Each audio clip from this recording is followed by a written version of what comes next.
be used as an example. And since he had the wrong birth years, we gave him a different birth year. But I'm not going to say in reality that he's either older or younger.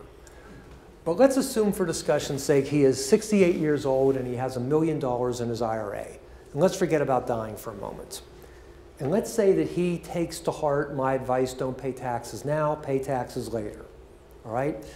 And let's also assume that he has money from outside his IRA in order to spend so he doesn't have to go into his IRA. All right? So his distribution when he is 68 is 0. When it's 69, it is 0. When it's 70, he's 0. But, and technically it's April 1st of the year following the year you turn 70 and a half. But I'm just going to simplify here, say here, when he's 71, he must start taking his minimum required distribution of his IRA.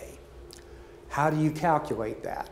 He goes to publication 590. We obviously do it with handy-dandy software. And he gets a factor. And in this case, the factor is 26.5. So he takes 26.5 and he divides that into the balance of the IRA as of December 31st of the prior year. If that number was 25, it would be exactly 4%. Okay? Since it's a little bit higher than 25, then the minimum required distribution that first year is a little bit less than 4%.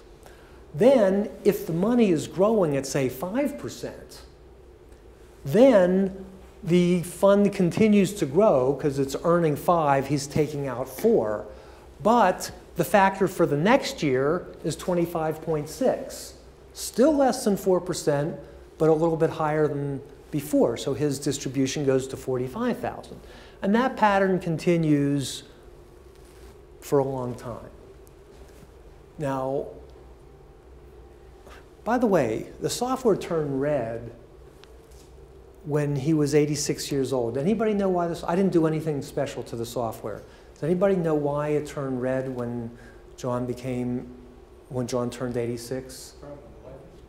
Yeah, he got it. I told you he was bright. He died. See, you're so smart, you're dead.